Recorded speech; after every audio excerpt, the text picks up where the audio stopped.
In fact, the amount of failures I have seen, there have been a string of flops that have happened. And if it happened to anybody, honestly, nobody would survive. And I've never let people feel that because maybe I've been good in those films or however it is, I've worked hard for that. But there have been a string of films that have not worked before Jab We Met. When am I rude and when have I been arrogant? And I have a feeling that stars who come from this kind of a film family, a lot of people feel that they're arrogant. I love Alia, but for me Kareena will always be special. अभी तो एक बेटी है, दूसरी बहन। तो just imagine कि अगर किसी एक्टर की 10 या 15 फिल्में बैक टू बैक फ्लॉप हो जाएं, लेकिन फिर भी उसे बड़े बड़े बैनर्स के साथ फिल्में मिलना बंद ना हो, तो उसके पीछे सिर्फ टैलेंट होता है या फिर इंडस्ट्री में सरनेम, कनेक्शंस और लेगेसी भी उतना ही इम्पोर्टेंट रोल प्ले करती है। बिकॉज करीना कपूर अनडाउटेडली बॉलीवुड की टैलेंटेड एक्ट्रेसेस में से एक तो है, लेकिन एक और चीज जो उनके नाम के साथ हमेशा डिस्कस होती है इज उनका एटीट्यूड, जिसको लेकर उन्हें बॉलीवुड की सबसे आउटस्पोकन एक्ट्रेस तो माना जाता है, लेकिन उनकी यही क्वालिटी ने कई बार उन पर बैकफायर भी किया है। लेकिन इतना सब कुछ होने के बाद भी कैसे डिकेड्स तक करीना ज्यादा रेलिवेंट रह पाई हैं अपनी कॉम्पिटिटर्स से, जिस सब के बारे में बात करेंगे। बस उससे पहले आप चैनल को सब्सक्राइब जरूर से कर लेना। तो कुछ टाइम पहले करीना कपूर रणवीर अलाहाबादिया के पॉडकास्ट में गई थी, जहाँ से उनका एक क्लिप रीसरफेस हो रहा है where she was saying कि 2000s के टाइम में उन्होंने काफी सारी फ्लॉप फिल्में देखी हैं, as in back to back 10 से 15 फिल्में उनकी फ्लॉप गई थी, लेकिन फिर भी उन्होंने इंडस्ट्री में सरवाइव किया है। एंड आगे वो कहती हैं कि इस सब के बारे में ना तो उन्होंने कभी बात की और ना ही होने दी, लेकिन ये सब कुछ उन्होंने फेस किया और ओवरकम इसीलिए किया क्योंकि ऑडियंस को उनकी एक्टिंग पसंद आती थी। तो इन शॉर्ट वो ये कहना चाह रही थी कि सिर्फ और सिर्फ उनके टैलेंट की वजह से ही वो इतनी फ्लॉप्स को ओवरकम कर पाई। इसके बाद ऑनेस्टली कुछ लोग तो उन्हें सपोर्ट कर रहे थे और उनका मानना था कि करीना जेन्युइनली एक टैलेंटेड परफॉर्मर तो है, चाहे जब वी मेट हो, हीरोइन हो, तलाश हो,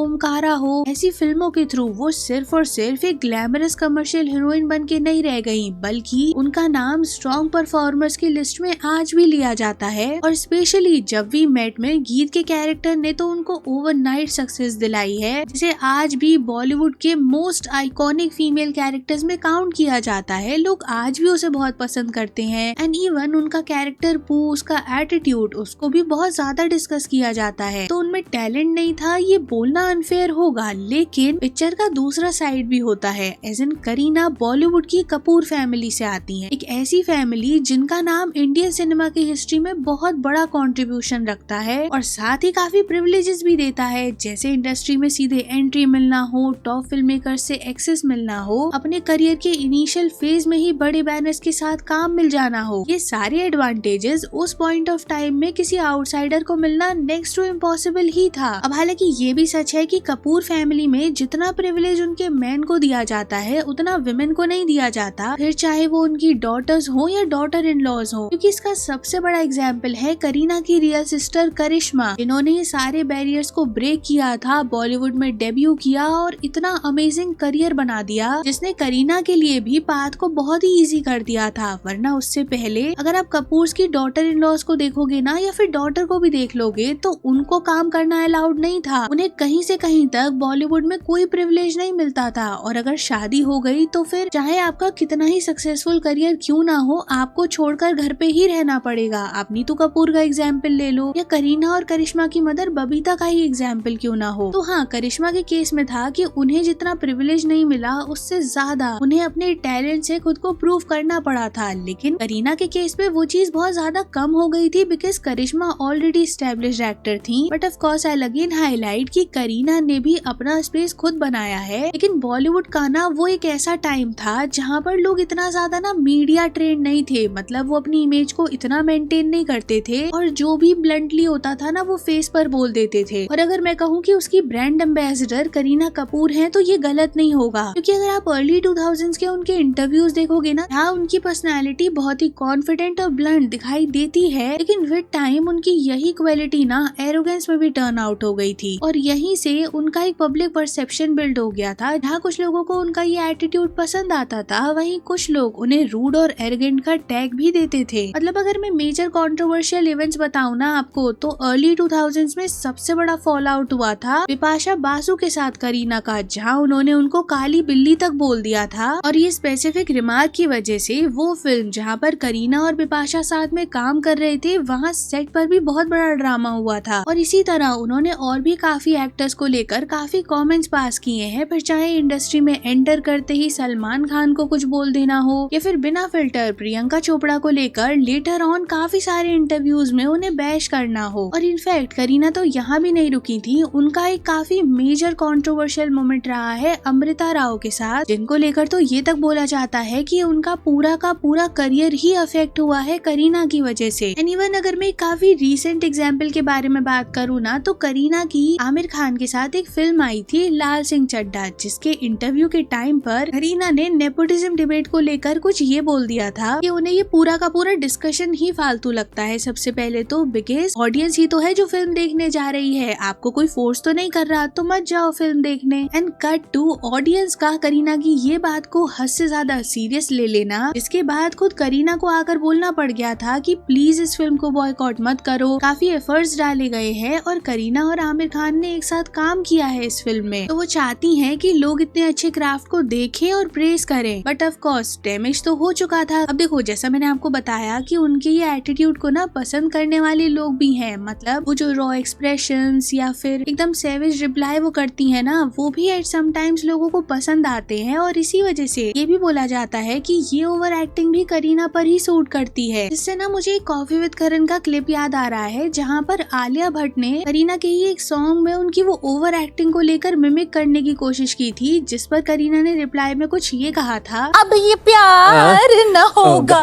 फिर हम। Do you know anybody who could do that?